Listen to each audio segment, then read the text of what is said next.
Hello, Brad Schielke here at Conversations with Mormons. This is part 7 of Opening Eyes to Life. Last week we explored opening eyes through a simple but intriguing question: what's the difference between trying to love and trusting to love?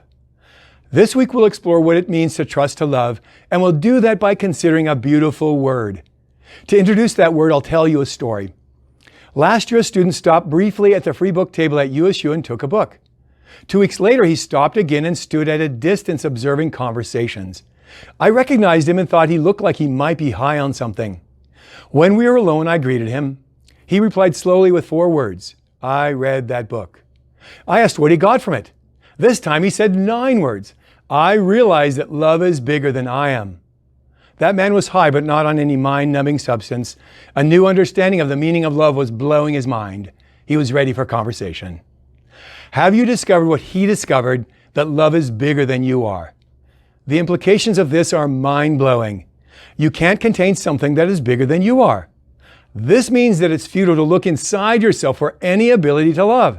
Yes, we all have the desire to love because we bear God's image, but we don't have the ability to do it. If love is bigger than we are, then we need to look outside ourselves for the ability to love and the understanding of how to actually do it. Always remember that love is so big it fulfills all the moral law. That little word "all" is the huge surprise in life and means that love is flawlessly good. Since moral flawlessness exists in the universe only in Jesus Christ, then Jesus is the only embodiment of love. He is love revealed. This is the meaning of God is love. My style of evangelism is to invite Mormons and others to join me in looking outside ourselves to experience love, which means to experience all goodness by experiencing the presence of Jesus Christ. Since I have the desire to love but no ability to do it, that means I have to let God love others through me. He co-loves through me. There I said that beautiful word, co-love. Mormons say they've never heard it. Have you? God already loves you because you bear His image. I have the ability to love you by joining Him in His loving of you. He always sees you in a good way and always responds in a good way. I co-love you by joining Him in His way of seeing you, and when I see you His way, through His good expectations, then I naturally treat you in a good way. This is the meaning of Paul's great discovery and the meaning of what was blowing that student's mind. God created us to co-love with Him, to enjoy the ride with Him, to let Him overflow His goodness through us. Our first parents decided to strike out on their own and experience the goodness they desired, not by co-loving with God, but by reaching inside themselves for the ability to do good directly. They moved from trusting to love to trying to love. They rebelled against being dependent on God and sought to be independent. They crashed and burned, and the world has never been the same. Our problem is that all of us inherited their confusion about life. We all were born with a desire to do good, which means a desire to love. Since we have the desire, we naively assume that we must have the ability. This makes co-loving with the personal creator of the universe a mind-blowing discovery.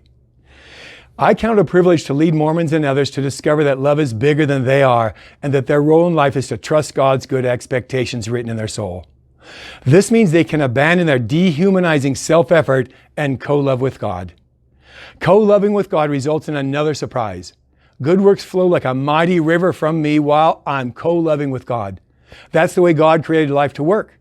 I don't merely tell people these things because these make no sense to a person looking inside self for the ability to love. I simply invite people to join me on the journey out of my confusion so they too can discover God's good expectations written in their soul. Like me, they simply tend to suppress that understanding in order to play a prideful, competitive head game of being the most right. That's what opened the heart of that Muslim woman I mentioned last week. Likely I was the first Christian she ever met. In that first conversation, she saw the death of Christ for her sins as beautiful and something she needed to trust. Have you experienced Paul's great discovery that was blowing that student's mind? Are you inviting others to join you in co-loving with God and seeing yourself and others through His good expectations revealed in Christ? Next week, we'll explore how co-loving with God fits with the humanity of Christ. Until then, please join me in thanking God that love is bigger than you are and for calling you to co-love with Him by seeing everyone through His good expectations revealed in Christ. Welcome to the conversation.